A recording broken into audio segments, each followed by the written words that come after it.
Hello students, today we are going to start the new chapter number 11 reproduction in plants. Plants के अंदर reproduction कैसे होता है वो हम इस चैप्टर में पढ़ने वाले हैं. रिप्रोडक्शन का मतलब ये होता है कि किसी भी लिविंग ऑर्गेनिज्म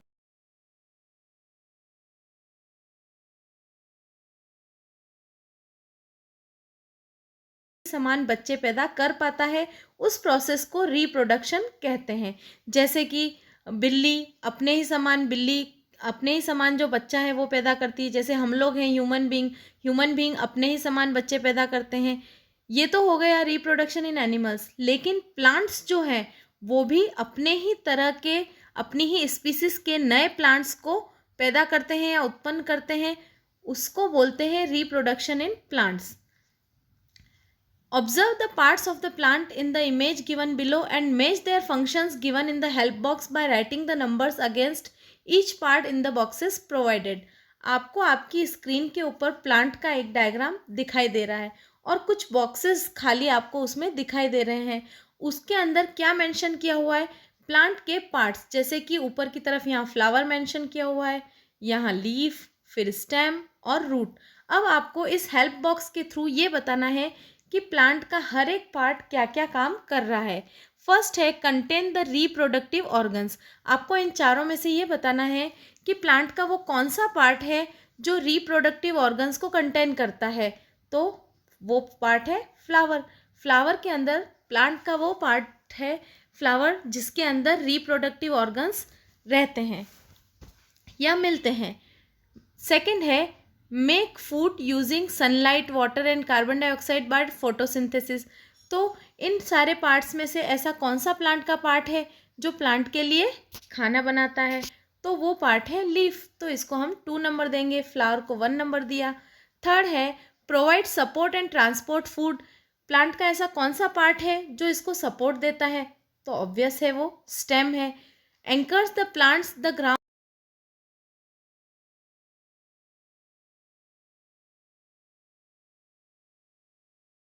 वो है रूट.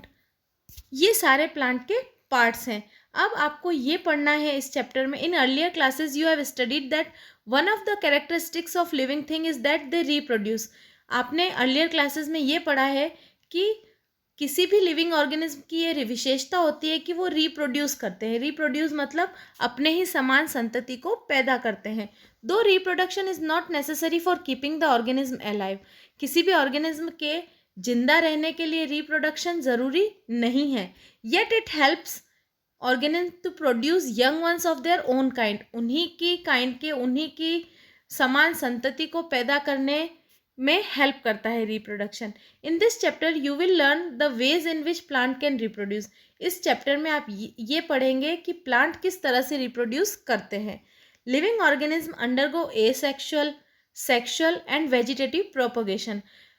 चाहे प्लांट हो या एनिमल हो, वो सेक्सुअली रिप्रोड्यूस करते हैं और प्लांट जो है वो वेजिटेटिव प्रोपोगेशन भी करते हैं.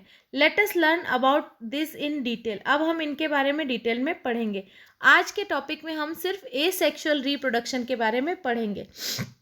Asexual reproduction is a kind of reproduction in which only a single parent is involved. Single parent is involve से क्या समझते हैं आप?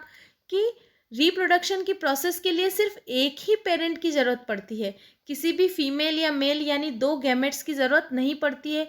सिर्फ एक सिंगल पेरेंट से ही नया जो स्पीसीज है वो प्रोड्यूस हो जाएगा. अब there are different forms of sexual reproduction.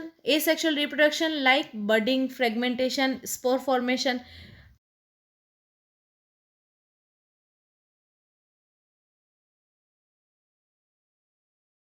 Seen in algae and fungi. अब ये जो asexual reproduction है ये सिर्फ माइक्रोस्कोपिक प्लांट्स में ही देखा जाता है. एल्गी या फंजाई में, किसी भी कॉम्प्लेक्स प्लांट के अंदर एसेक्सुअल रिप्रोडक्शन नहीं मिलेगा. उसके अंदर या तो वेजिटेटिव प्रोपोगेशन होगा या फिर सेक्सुअल रिप्रोडक्शन होगा. एसेक्सुअल रिप्रोडक्शन सिर्फ माइक्रोस्कोपिक प्लांट जैसे कि एल्गी है या फंजाई है उन्हीं में पाया जाता है. अब इनकी जो प्रोसेस है उसमें फर्स्ट है बडिंग. बडिंग क्या होती है? Budding is seen in organism like yeast. Yeast एक तरह का माइक्रोस्कोपिक प्लांट है। इसके अंदर कैसे बडिंग होती है? A bulb like projection produces from the body of the parent organism and it is called a bud. जैसा कि आपको ये जो स्क्रीन है, इस स्क्रीन पे दिख रहा होगा, ये कोई एक पेरेंट सेल है। इस पेरेंट सेल की जो सरफेस है उस पर एक बल्ब लाइक प्रोजेक्शन बनना स्टार्ट हो जाता है। फिर क्या होता है, इस पेरेंट सेल के अंदर जो न्यूक्लियस है, धीरे धीरे वो न्यूक्लियस भी 2 पार्ट्स में डिवाइड होता है, जैसा कि आप इसमें देख रहे हैं सेकेंड वाले में। फिर धीरे धीरे ये जो बल्ब है वो एक दूसरे से अलग हो जाता है और 2 डॉटर सेल्स इस एक बड के थ्रू बन जाते हैं। This bud continues to grow and finally detach itself from the parent cell. अपने आप को ये पेरेंट सेल से अलग कर देती है और उसके बाद दोनों इंडिविजुअल पेरेंट सेल बन जाती है। The new cell formed is identical to the parent cell. अब ये दोनों फिर से रिप्रोड्यूस करने के कैपेसिटी रखती हैं। ये दोनों डॉटर सेल्स अपने आप में एक पेरेंट सेल बन गई है। यानी बडिंग की प्रोसेस में एक सेल से फिर से कितनी सेल बन गई? 2 सेल बन गई। अब सेकंड जो है वो है फ्रेगमेंटेशन।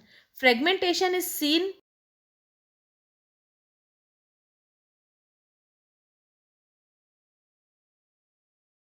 देखे होंगे, उन पर ग्रीनरी देखी होगी बारिश के दिनों में, क्यों वो ग्रीनरी फटाफट फैल जाती है। या फिर आपने जो कांजी, अपने जो तालाब वगैरह होते हैं उनमें आपने ग्रीन ग्रीन कलर की कांजी देखी होगी।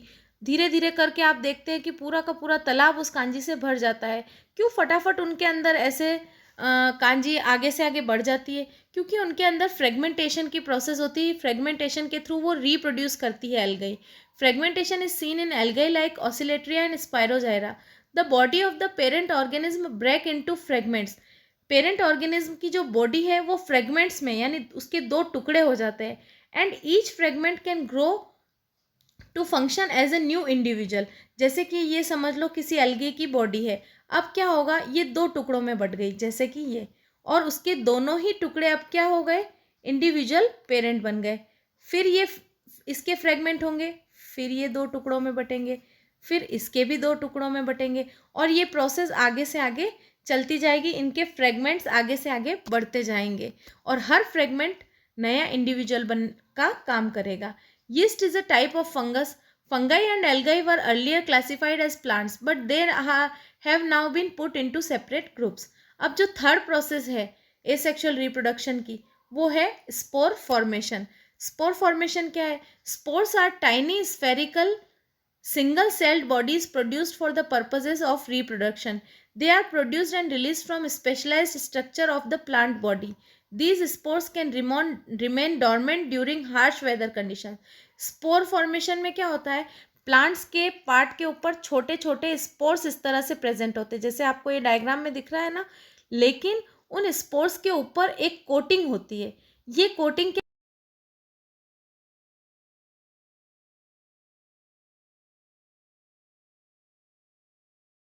सेफ रहते हैं। जब उनकी कंडीशंस, जब उनको फेवरेबल कंडीशंस मिलती है इन स्पोर्स को, तो वो जर्मिनेट कर देते हैं और दूसरा प्लांट बना देते हैं। They grow into a new plant under favourable conditions. Favourable conditions मिलते ही ये ग्रो होके और नया प्लांट बना देते हैं और इस कोटिंग को ब्रेक कर देते हैं। ये कोटिंग तब तक ब्रेक नहीं होगी जब तक इनको फेवरेबल कंडीशंस नहीं मिलेगी। They grow into a new plant under favourable conditions. Mosses, ferns, fungi etc. reproduce by this method. Mosses, ferns, fungi ये सारे इस मेथड्स के थ्रू इस मेथड के थ्रू रिप्रोड्यूस करते हैं। अब बच्चों, आज का जो ये टॉपिक था, इसके अंदर हमने क्या क्या पढ़ा? एसेक्सुअल रिप्रोडक्शन किन किन तरीक़ों से होता है ये पढ़ा, जैसे कि बडिंग है, फ्रेगमेंटेशन है, स्पोर फॉर्मेशन है।